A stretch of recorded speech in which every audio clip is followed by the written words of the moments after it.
Milíš sa, Jožko, toto nie je najkrajšie mesto na Slovensku, ale na svete. Ja som veľmi rád, že som vám teda mohol predstaviť tú pôvodnú zostavu redakčnej rade a som ešte radšej, že teda sa nám podarilo prilákať aj nových členov. A ja začnem od Filipa Gócka, ktorý je zo Stredoslovenského múzea. On aj nielen to, že píše pravidelne, určite viete, že sa venuje aj zlatníkom, remeselníkom a vyšla mu aj zaujímavá knižka, ale je aj takým našim sprostredkovateľom pre iných kolegov zo Stredoslovenského múzea, ktorí tiež publikujú v našom časopise. Takže on zastáva také viaceré funkcie, takže Filip, pri tebe možno ani nie je také dôležité, že ako si sa dostal, keďže my sme sa poznali a tak, ale skôr by som povedal, že myslíš si, že v tejto modernej dobe, alebo vôbec dobe internetu, ako sme sa rozprávali a rôznych iných článkov, je ešte potrebný takýto časopis, má to ešte význam? Samozrejme, že povieš áno, hej?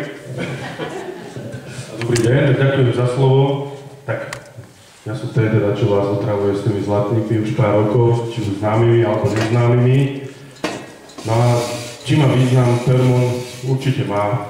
Pre mňa je to také periodikum, ktoré si môžem chytiť, ktoré môžem voľne prečítať, pri ktorom si môžem dať pivo, kofolu a myslím si, že by to tak malo ostať navždy. V podstate, ako by nemali vymiznúť knižky, tak by nemali vymiznúť takéto regionálne časopisy, naozaj, ktoré poskytujú takú tú historicko-geografickú zábavu, by som povedal. Naozaj odľahčenou, takou populárnejšou formou sa predstavujú naozaj aj možno niektoré dôležité seriózne udalosti Banskej Bystrici a okolí. A ja som veľmi rád, že v podstate, možno to vychádza len 4-krát, ale o to si myslím, že viac sa ľudia tešia na tento časopis.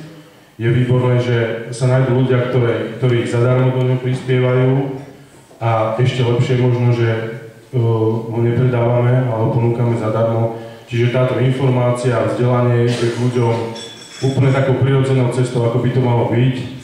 Takisto si to myslím aj ako v Francii, človeka, ktorý pracuje v múzeu a ktorý si myslí, že aj tie múzea by mali byť zadarmo, ale to je možno otázka ešte dlhých rokov, kým dospieme do tejto formy a preto ja som bol veľmi rád, keď Marišo oslovil a veľmi rád doteraz prispievam do tohto časopisu a hľadám ľudí, ktorí tiež sa venujú histórii a sú ochotní k tomuto prispieť. Takže pre mňa je to veľký rešpekt a veľké zadozučinenie byť s týmito ľuďmi a s vami a potešiť sa, že naozaj 20 rokov je výborné, že niektoré firmy na Slovensku nevydržia 20 rokov.